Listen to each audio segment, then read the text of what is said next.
estamos de volta ao vivo com você. Olha, pessoal, sentir-se triste, às vezes, por causa de um motivo específico, acaba sendo até normal. Mas quando essa tristeza aparece do nada e afeta a vontade de fazer as atividades simples do dia a dia, pode ser um sinal de depressão. Baixa autoestima, ansiedade, angústia, insônia são sintomas de uma das doenças que mais afetam as pessoas no mundo.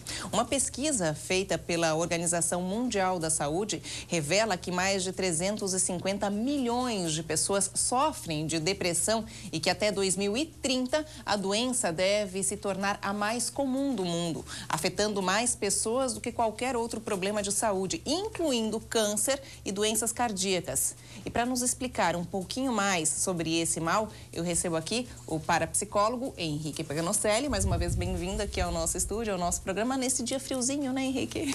Vindo para cá, bacana. Obrigada pela presença. Eu agradeço essa oportunidade de estar novamente aqui falando com você e com seus telespectadores sobre um tema muito importante que está afetando bastante gente no mundo todo. Só cresce, né? Até assim, gente, esse é o nosso tema, depressão.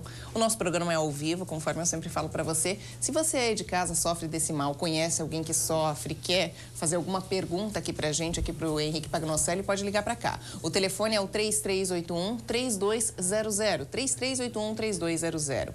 Henrique, até conversando aqui com ele antes aqui do programa começar, nós falamos sobre as épocas de mudanças, as fases de mudanças das pessoas. Que fases são essas? E isso tem a ver com a tal da depressão? É um desencadeador, porque a nossa vida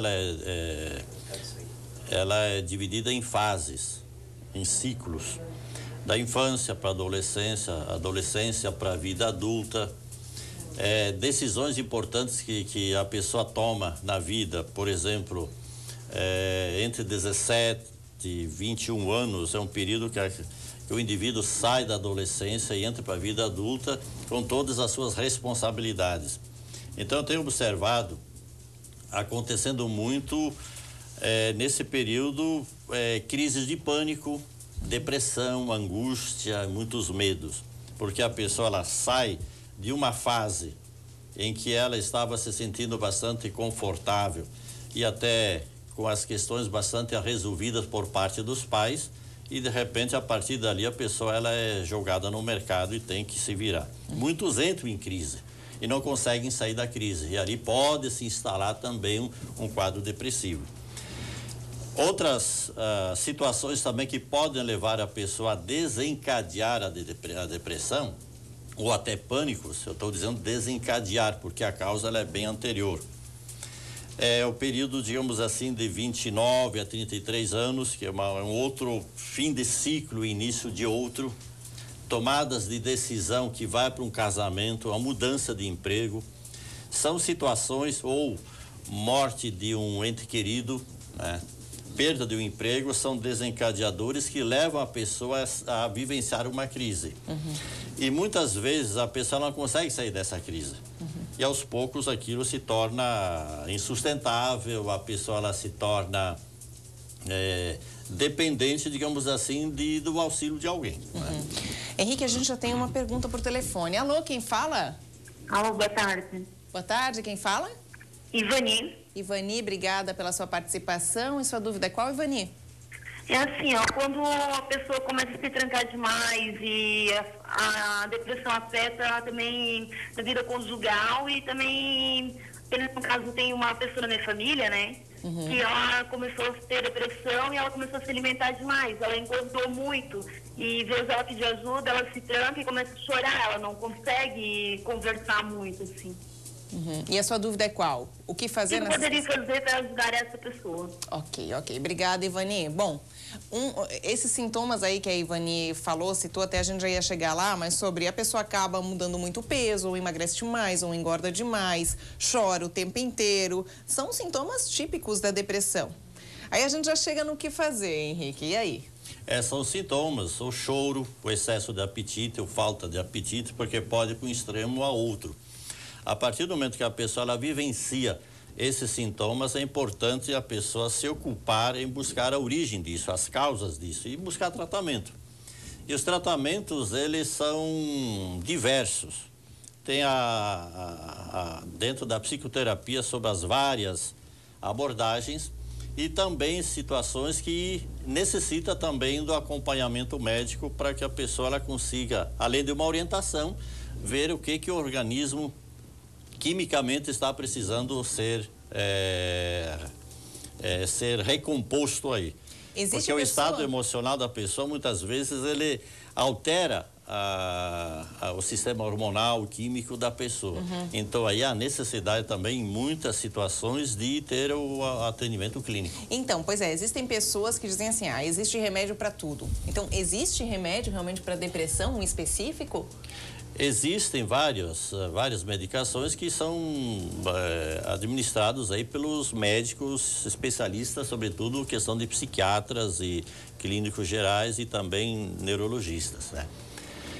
Essa procura, essa busca, ela se faz necessária, porque eu tenho tido situações no meu atendimento que a pessoa ela estava tão debilitada que ela não conseguia nem conversar direito comigo. Aí eu encaminhei para um médico para que ele pudesse orientar uma medicação para a pessoa. Para que ela pudesse conseguir conversar, porque senão Exato. sem isso nem isso conseguiria. E a pessoa, quando ela voltou, já levando a sério a orientação médica, ela tinha condições então de conversar comigo para poder entender o lado histórico da pessoa, o que está acontecendo naquele momento e poder apontar saídas. Então, com essa capacidade de raciocínio em dia, aí é possível, então, ajudar a resgatar a história do sujeito, que é onde se situam as causas da depressão.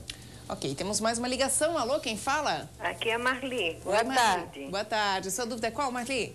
Olha, eu queria só perguntar pro doutor, é que faz uns 10 anos, assim, é que eu cuido de uma senhora, né, de idade, só que eu não procurei mais meus parentes, quando tem festa, essas coisas, eu não vou mais.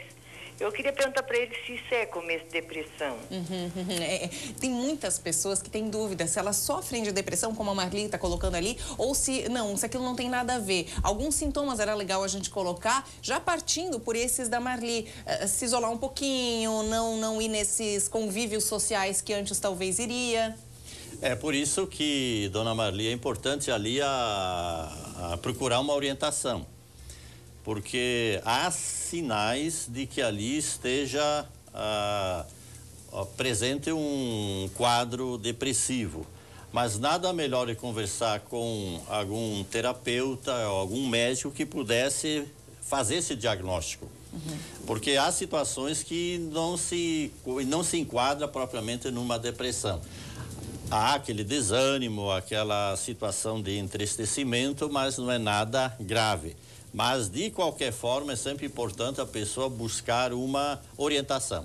Que a partir da orientação também vem a forma como fazer esse tratamento. Henrique, existiria uma autoajuda? Ou seja, a prevenção, de depressão? A pessoa, sei lá, repetir frases de estímulo. Eu estou dando aqui alguns exemplos que eu creio que possa vir a ser uma ajuda. Mas o que mais? Existiria isso para prevenir a depressão ou até a tristeza em excesso? Todo o processo de autoconhecimento leva a uma autoajuda. Daí a necessidade de a gente se conhecer. E aquilo que eu costumo dizer, que o autoconhecimento me leva a descobrir a capacidade, a competência que eu tenho e desenvolvê-la, aperfeiçoá-la. E também identificar aqueles pontos fracos que eu preciso reconhecer e poder mudá-los. Entre eles, posso também identificar as causas de inseguranças, de angústia, de depressão, de outras inseguranças que normalmente elas estão ali. Porque acontece o seguinte, que em algumas situações o quadro depressivo ele é resultado de um somatório de situações, de inseguranças que levam à falta de confiança, uma imagem negativa de si instalada a nível mental, que faz com que a autoestima não esteja bem. Muita angústia. A angústia é o que? Algo que está querendo sair, mas a pessoa põe de volta. Eu não quero tocar nesse assunto, não quero falar sobre esse sentimento. E a pessoa ela vai guardando. E em algum momento isso chega até a doer no peito. Então essa dor no peito, muitas pessoas já até têm buscado ajuda no cardiologista. E felizmente não constatou nada de errado. Então quando se percebe essa presença de uma angústia, é algo que quer sair. E normalmente são essas coisas que a pessoa se nega a pensar, analisar e reconhecer a existência desses problemas. Na medida que a pessoa ela busca esse autoconhecimento, busca uma orientação, busca um diagnóstico, ela começa a entender, agora estou entendendo o que está acontecendo comigo, a história começa lá. Então, eu tenho observado muitas vezes que a origem, as causas da depressão começa lá, por exemplo, numa gestação complicada que a mãe teve quando aquela pessoa estava lá no útero materno. Uma gravidez rejeitada, uma gravidez problemática, um parto difícil, uma infância, às vezes, teve experiência negativa de conflito com os pais, maus tratos, uma educação rígida. Então, essas crianças, elas vão se desestimulando e, na medida em que crescem, são jovens, são adultos e automaticamente vão se sentindo impedidos de confiar em si. Dali pode resultar um quadro depressivo. A insônia. E mais, tem pessoas que assim, que já escutei falar, Henrique, que pessoas assim, que têm insônia durante a noite, acordam, mas voltam a dormir. Seria um flash de depressão. Pessoas que têm insônia e não voltam mais a dormir, é um sintoma típico de depressão. Isso é fato? É um dos elementos que podem ser elencados como sinais de depressão. Agora, uma dica que eu costumo dar para as pessoas, que deitados não é a melhor posição para pensar.